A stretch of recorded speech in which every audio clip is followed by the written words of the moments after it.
Hi, everyone. Welcome to ElCo Chats. My name is Julieta, and ElCo Chats is a regular podcast where we feature some of our El Camino College students, graduates, staff, faculty, and managers. And today I get to chat with Vilma Fuentes, counselor coordinator for the first program at El Camino College. Welcome, Vilma. Thank you for having me. Thank you for being here. So there's a lot that we have to talk about the first program. And I know FIRST stands for something. So let's get right to it. What is FIRST? What does it stand for? Tell us a little bit about it. Of course. So FIRST stands for Formerly Incarcerated Reentry Students Thriving. It's a long title we have going on, but our hope is really to support students who've been incarcerated or system impacted. So back to society and back to education. And our hope is, we believe in second chances, and we believe that our goal here is to disrupt the school to prison pipeline and really create a path from prison to higher education. So we do that by providing all sorts of services. So we have counselors at hand for students. We provide students with advisors, helping them navigating through El Camino's application process, financial aid, educational planning, registering for classes. We offer workshops to help mitigate barriers that our students are facing, especially with technology. Right now, technology is advancing really fast, and some of our students have been away for a while, and there's a technology gap. So our hope is to bridge technology gaps through workshops. We also provide emotional intelligence workshops, helping and supporting them through their interpersonal relationships with folks, like whether it be their family members, their partners, instructors, faculty members. They've been away for such a long time in a completely different setting. So our hope is really just to come around them. We offer book vouchers, first year. So when they meet with us, we want them to feel at home. We want them to feel that they're embraced El Camino. So we offer school supplies. We just received the grant, and now we're going to offer meal cards, so they're able to go across the street to Starbucks and grab a sandwich or Chipotle. So we're excited about that new feature that we're going to start. Throughout the year, we offer, actually next week, we're offering a film screening. So we offer a lot of services for our students so that they can get, reacclimate, back to society, but also to higher education. And it sounds like you helped to build a community on the El Camino College campus. When you were talking about FIRST and what it stands for, you mentioned the word system impacted. What does that mean? Can you explain a little bit about that? Yeah. So system impacted, the way we define it is if an immediate family member was incarcerated, and oftentimes that's a parent or a sibling. And when a parent or a close sibling is not in their life anymore, that's a support system that our student is lacking, and we want to make sure that they have a second family, a second home with the first program. So we want to make sure that they feel supported while coming to school. So system impacted, again, folks define it in many different ways, but if our students have a family member, mom, dad, or a loved one incarcerated, then they can join our program. And the first program at El Camino is fairly new. Can you tell me a little bit about when it was developed and just how it came about? Yeah, definitely. So we started right at the beginning of the pandemic. January 2020 was when we first launched our first workshop, an info session with Ricky Gonzalez here in the library, actually. And it was a lot of fun. We had pizza, we got to know some of our students, and then we went on a lockdown. So we were remote for about 2 years. And right now I'm counseling coordinating. We also have Yvette Ruiz and Isabel Gonzalez helping onboard students and creating that community and a safe space for our students to be here. So right now we have about 75 students enrolled and plugged in with our program. And I know we're going to interview a student right after me, but we also offer bridge programs to the university. So at the Cal State, we have underground scholars. No, I'm sorry. At the UC, we have underground scholars. At the Cal State, we have Project Rebound. So 2 of our students are at Cal State Fullerton. They were spring admits. And this afternoon, we're actually offering a transfer workshop with Rene Lozano to really encourage that transfer opportunity for our students, because the 4-year is ready to embrace them and walk them through, that bachelor's degree. And funds for a program like FIRST, or this was a statewide initiative, really, is what I'm trying to say. Mm-hmm. And so considering that other community colleges have a program like FIRST, mm-hmm. what is it about El Camino College's FIRST program that makes us unique? Let's see. We have really great partners across Southern California and Northern California, but I feel what makes us stand out is first is our students and their tenacity to be enrolled in classes, reaching their goals. And second part is our staff. Our staff we really care about our students, not just academically, but on a personal level. So if they need assistance with legal services, or if they need further guidance with financial aid, tutoring, like our hope is really to be a one-stop shop for them. And I think that's what sets us apart from other programs at different campuses. And right now, the El Camino as an institution, they provided us with a space as well. So I think that it was a huge game changer for us. We're located at the Social Justice Center, and we have a student lounge. We have a conference area. So it's just it's allowing room for community, and it's allowing for folks to get connected with one another, not just staff, but with each other, and really building that resiliency. Like, hey, we're in this together. We're taking classes, we're transferring, we're changing our lives, and I think that's the that's what sets us apart from other programs. And I want to talk a little bit more about how students can find you and how they can get connected. But before that, you mentioned some of the resources that students have access to, like counselors, workshops, and getting through to becoming an El Camino College student. But what about community partners? What are some of the legal resources, for example, or other outside community partnerships that the FIRST program collaborates with in support of their students? Yes, we have great community partners. So in terms of legal services, we work with Rooted and Rebound. They're located in the Bay Area. They offer free legal services every Friday via phone. We work with Richard Ortiz for expungement services. So he was a former probation officer, and now he helps folks complete that expungement process. We work with Homeboys, Mass Liberation, ARC. So all these nonprofits helping folks re-enter. So they help with whether it be for housing, technology, like learning about technology and how to navigate technology. Homeboys, that's been such really a gift to El Camino. We work closely with Brittany Morton, as she has helped us provide ally trainings for our faculty and staff members. So Breaking Bars Initiative. So she helps lead that initiative to train higher educational professionals to work with formerly incarcerated and system impacted students. So we really have a really wealth of community partners that come around our students.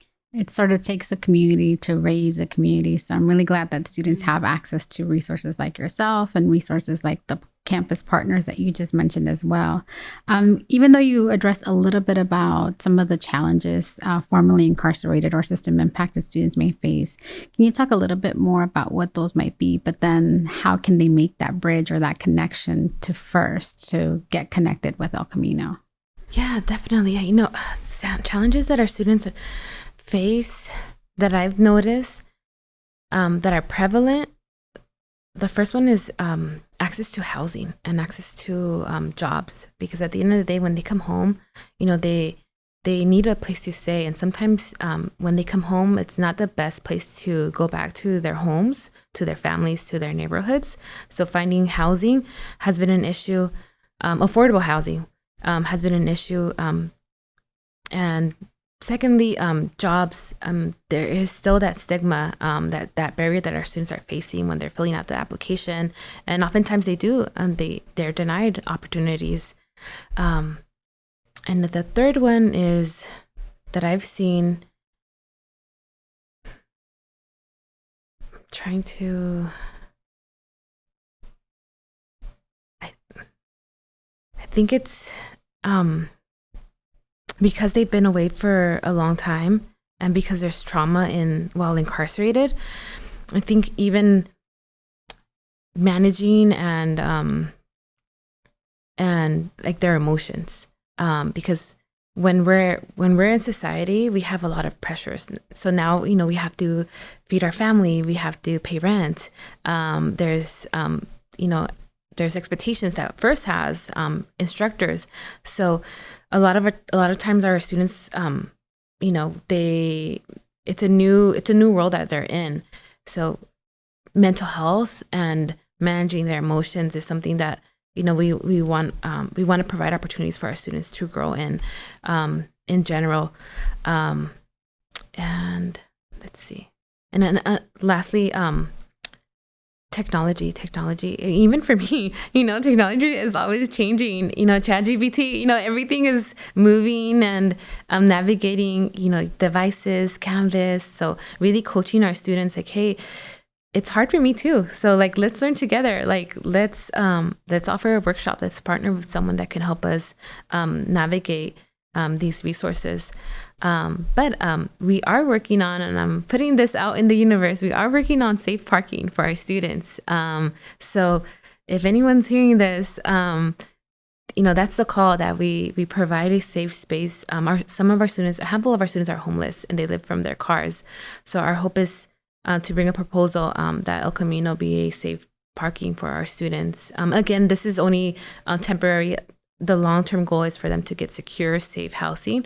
But in the meantime, I think this will be, it will help our students meet their basic needs and be thriving in school. And I think too, just aside from providing the support and the resources for students, I think just having this conversation for me is an educational experience to learn, not just like what you offer and how you support students, but what should I keep in mind, right, as a higher education practitioner, in terms of what are some of those challenges and barriers formerly incarcerated or system impacted students might face. And so I think, the service that you're providing for staff and faculty and providing the training, I think that's a really great way to help us, right, learn how to support, again, population of students that might be served by a program like FIRST. So I know you mentioned that the FIRST program is now at the Social Justice Center. So what's the first step for students to get connected with your program? Is it a visit to the space? Is it an email, a phone call? What does that look like? Any of those. So our hope is that we're accessible either by phone, by email. We have a form stack that they can fill out on our website. So we have an active website. They can give us a text. So we have our flyers online.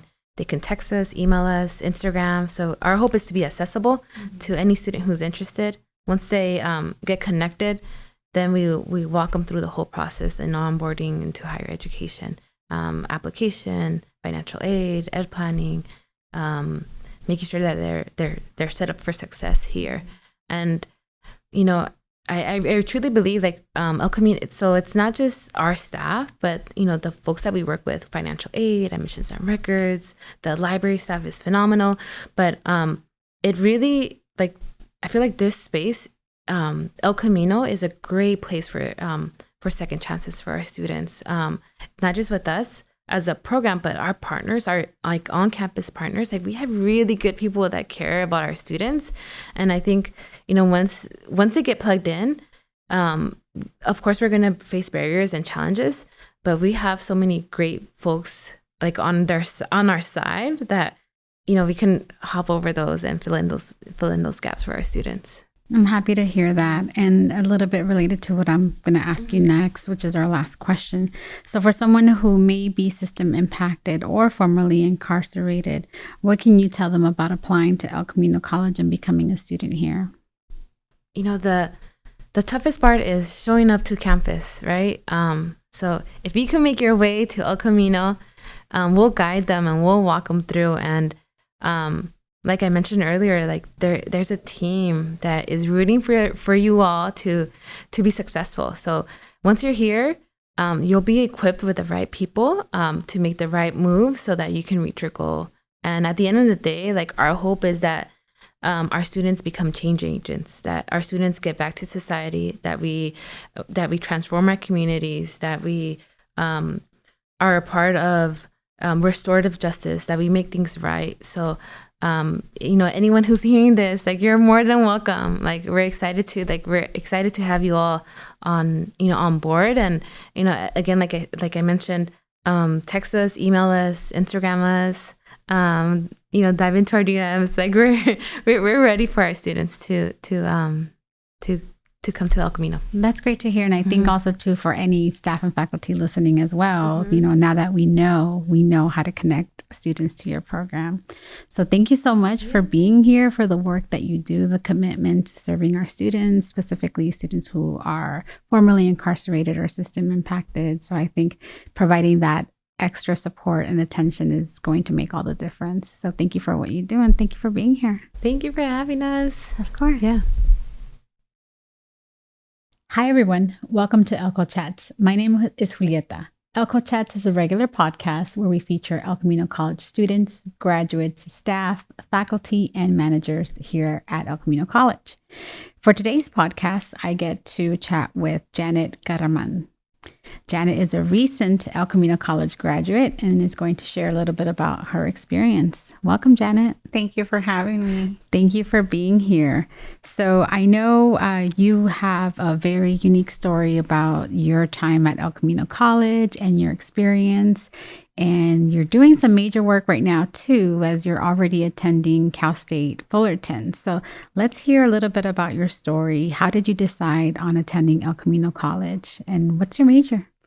So my major is psychology. And coming to El Camino College was a journey on its own. At the time that I decided to come back to school, because I'm from Orange County, I was born and raised in Santana. And there was, at that time in the fall of 2021, there was no reentry support. And when I mean reentry is anyone that's been formerly incarcerated, there was no support of you. If you wanted to pursue higher education, it was like a rejection. There was like a no. So for me, it was just like one barrier after another. And I remember being at church that Sunday and just, kind of like, it was like a cry, but at the same time, it was a prayer. And so my church leader, he's like, hey, I have a friend. Her name is Vilma. She works at Santa College. And I was like, I already went there. And they said no, and I have all these obstacles that I need like help with. And he's like, no, we'll just give her a call. And it all happened that she was at Santa College, but then she came to El Camino College because the program was not able to get up and started at NOC. And yeah, she was that, person that she was with FIRST, which is formerly Incarcerated Reentry Student Thrive. And she was that bridge, that filled the gap. And it became more than just like a person, they became a family, and it's just a community. And her, along with the peer mentors that I had, and also at that time, Ricky was the director, and being that bridge to not only just being here at El Camino, but other departments and other service was essential for me and my success here at El Camino. And I remember when we first talked, you mentioned how you lived in the OC, and really that decision maker for you was the fact that we had the FIRST program. So thank you for letting us know what that stands for. What were some of those barriers or challenges that you did experience as a reentry student who is accessing higher education for the very first time in so many years? Yeah, well, first it was financial aid. That was like the number one. Like, how am I going to pay for school again? And then aside from that, I'm a single mama of two. My girls are now 15 and 11. So it was like there was a lot of external stigma that I was like, and even as I'm going throughout the application process, it was like that validation, like, no, no, no, it's okay. You got this. Like, you do deserve to be here. You have a right to be here just like anybody else. And having that validation, because, you know, sometimes we need those people to like believe in us before, you know, we believe in our own selves. And they see in us something that we at that moment are still processing, you know, even having that, like, yeah, I belong here, because imposter syndrome is real. You know, not only being formerly incarcerated, but being a single mom, being a minority, being a woman, you know, there's a lot of those barriers and challenges that come along. But, you know, I'm here now and yeah, graduating and I'm awesome. Yeah. And so, First offers support and resources for you as the student experience. I know you mentioned financially, you know, was a barrier, but they have the available resources to help you along the way. What was it like being in the classroom as a formerly incarcerated student, you know, and you had been out of school for how many years before you started at El Camino? I had been out of school since 2010, so about 11 years. So being a returning student out of a lapse, you know, having that support and them just saying, talk to your instructor. And I was like, it's easier said than done. You know, people say, just talk to them. They'll understand. And it's like, really? But yeah, they also providing the book stipend. That was like a huge help because I'm like, how, besides aside from financial aid, I was like, well, that's the tuition part of it. But how am I going to cover the books and the book supply? And they were able to provide a stipend for that. And then connecting me with other programs that were able to cover the rest. So then gave me that peace of mind. Like, okay, I got that covered. Now it's on me to do the work and to get the grades. And like, I don't have an excuse. And mind you, every day, like, you know, battling with other things, which is life, but knowing that that's taken care of, I was like, okay, I'm good. Another challenge that you also faced when we first talked was, you know, how you said it's been since 2010 that you were in school. And so you started when it was 2021. So you might see some students in the classroom, especially now that we're in person, who might be a little bit younger. And so what was that like? And how did you adjust to that type of setting? Well, the first day I was like, I walked in that room and they were all super excited, mind you, because a lot of them were COVID graduates. So they were excited and thrilled to be in a classroom. And I was like hesitant to be in the classroom because of the anxiety and the nervousness of what to expect, right? But it was like a new fresh air and it was very welcoming. And which that helped ease my nerves. Like, okay, you know, like they're kind of like, I saw them as my younger siblings and then realizing like, oh my God, they could actually be my kids. I was like, okay. So just, it felt more like that older sibling kind of like relationship. And then I was able to learn from them. And then they were able to we both learned from each other. Like I was more very serious. I need to get this done and crunch it up. And they're like, just relax. And then, you know, just like, yeah, work hard, but then also a reminder to have self-care, which is, you know, as a parent, you're like, I need to schedule self-care on my calendar and my whatever. And so, and then them being more relaxed about life, you know, so that was also a fresh breath of, you know, it was a learning experience, but it was a positive experience. I appreciate the fact that, you know, we learn from one another, and it was welcoming, and it actually it was good. It was a good experience. I'm happy to hear that. And Now, I alluded to this in the beginning, you are currently attending Cal State University Fullerton. So how was that transition with First? Did they help you with the transferring process? What so was they that were like? actually the ones that introduced me to Project Rebound at Cal State Fullerton. I assumed going in this, I was actually a meeting that they set up. And it was an introduction, and they were like, "Oh yeah, you know, you can go now. It's an in-person meeting." I was like, "Great!" And when I go in there, I was like thinking, "I'm gonna get a campus tour," and they're just gonna talk about the program. That's it. And when I got there, they looked over my transcripts and they're like, "Oh, you can actually come in a semester early," and blah blah. But if you do this, you know, taking 17 units, you got this. And I was like, "What? That's insane. I can't do that. I can't." And then they're like, "Yes, you can." And I'm like, "No." And I'm like, "What do you mean?" But yeah, it was like, "Okay, let's do the application and let's do it." And I said, "Right now?" And they're like, "Yeah, right now." And I'm like, "Oh my goodness." Like, it was just shocking to be like, and I was like, "But what if, wait, what if I don't get in?" "Oh no, you're gonna get in." And I was like, "No." And even coming back to El Camino College and you know, following up with other counselors from other programs, you know, that's one of the things that was a learning experience too, because I had to learn that First had different connections with other schools and they had different relationships, that it was like, you know, you see like, "Oh, you're formerly incarcerated," that there comes a lot of external stigma with that, right?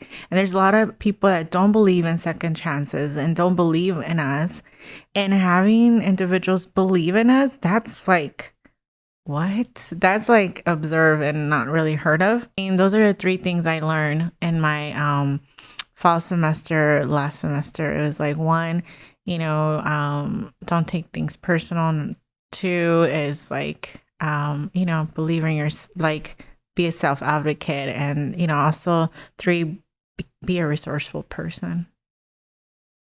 And now, as a resourceful person, in your first semester at Cal State Fullerton, how did El Camino and the First program prepare you for that transition now that you are in it?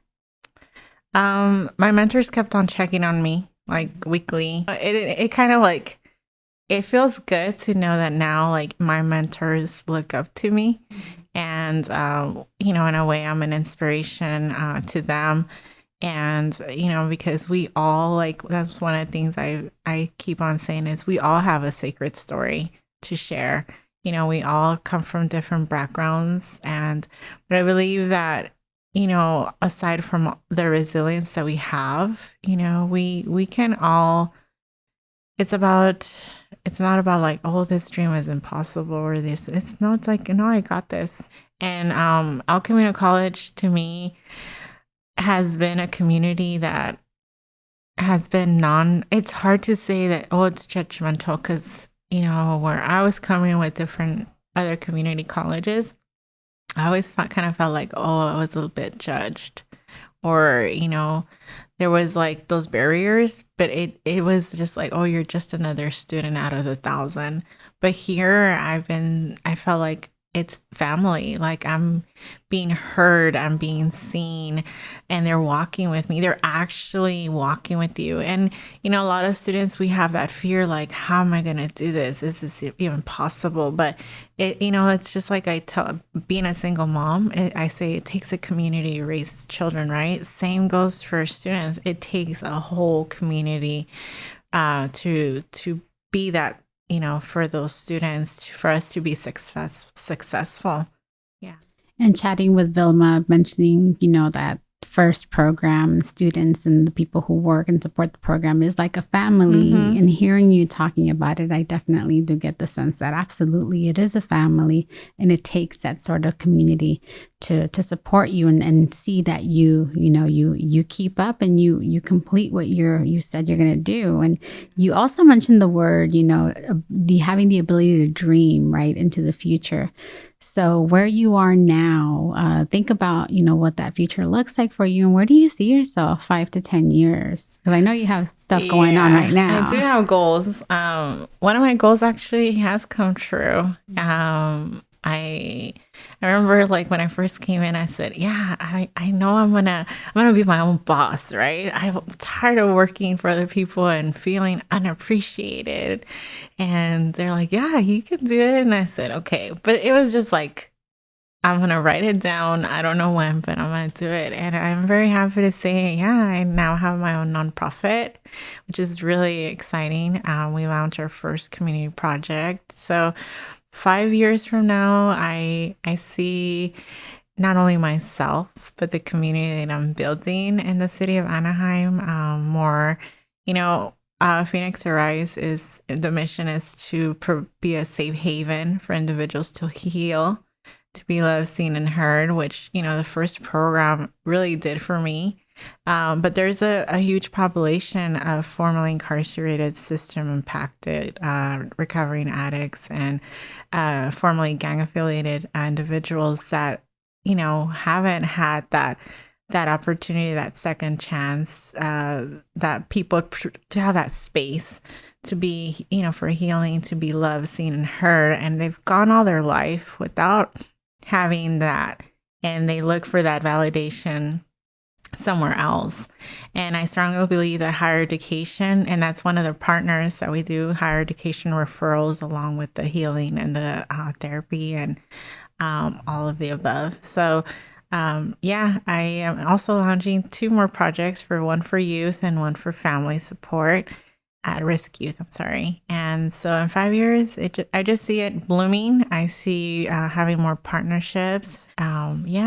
It's bringing everything back full circle, and then now it's like I find myself being called like, hey, so-and-so needs your help. And to me, it's just being of service. Being of service to my community, and my relationship with God has the thing that grounds me, and it's my foundation. And and me coming back here at El Camino College, I've been asked to be one of the guest speaker for certain programs, and for me, it's just a way of being of service and staying that, bring it on. Yeah, so you have a lot going on for the next 5 to 10 years. But just thinking now, reflecting, officially moving from El Camino to Cal State Fullerton, what's the 1 or 2 maybe favorite resources of you that first made you aware of, that you were able to take advantage of? Because I know they offer counseling, they offer workshops, they offer partnerships with legal resources. What's 1 or 2 maybe that you took advantage of that stand out as a favorite for you? One of the ones, I like their workshops. Mm-hmm. That's how I was able to also network with other individuals. But the I know Vilma mentioned emotional intelligence workshops, and oh my God, the last one we had, I actually went home and I did it. Like it was just standing in the mirror and looking at yourself and forgiving yourself. And that was hard. And then number 2, the mental health. There's actually, I would strongly suggest El Camino students to take advantage of the mental health services that they have here, because once you go to Cal State or any other, university, it's not the same. Like you get here like 12 sessions. So it's like, bi-weekly or so. And over there, it's like a long wait list. And here it's accessible and it's free. And they also have chiropractor services, which I was like, what? So taking advantage of those services that I was like, El Camino has that, I wasn't aware, I wasn't aware like you can make an appointment and just get all these services. It was their workshops, mm-hmm. because you are in a space where you feel like, man, I'm going to be vulnerable. And who wants to feel like I'm going to be vulnerable, whether it be emotionally or physically or whatever, right? So yeah, the workshops really, really, that was one of my favorite. It's, things that I'm taking with me. And then also the mental health, the health center, mm-hmm. for all that matter. Yeah. And it sounds like all of those are pieces that are important to being a successful college student. As it is, like you mentioned, there were some barriers and challenges that you experienced, personally, but then like you have this program like First, and you have the workshops, and you're able to take care of your mental and physical health, and all of that is part of being a successful student. So I'm glad you did that.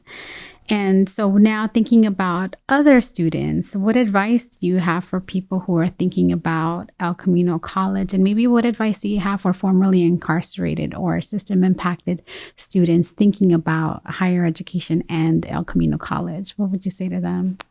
My advice would be just do it. Take a leap of faith. I've taken a lot of leap of faith in the past semesters here at El Camino College.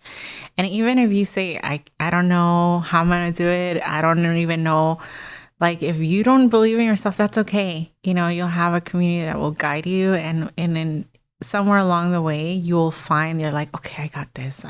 They believe in me. Okay, now it's like, I believe in myself and I got this. And just take a leap of faith and you'll see, like, and then also once you're here, then it's like they'll help you navigate through all these things that even if it's unfamiliar to you, they'll help you, guide you. They'll sit if you're like, I don't know how to fill out FAFSA. They'll sit and they'll guide you step by step. And there's like, I don't know how to use Canvas. They'll sit with you and guide you step by step. I'm glad. Emphasis on community. So I'm so glad that, you had that conversation at the church that when you did. And I'm glad that, even though we're a little bit far from where you were, you still made it. And 4 or 5 in the 22. Horrible. But you made it. Yeah. And, you're doing, you're accomplishing those goals that you set for yourself. So I'm so happy that we were able to have a program like First to be able to support you, and that we will continue to support students, who might be formerly incarcerated or system impacted. And so I look forward to see what Janet Carraman is going to be up to when you graduate from Cal State Fullerton. And I look forward to hearing about how we're going to continue a partnership to ensure that community is supported. So thank you so much for coming in and sharing your story and telling us a little bit more about how First supported you while you were a student here at El Camino College. So thank you. Thank you.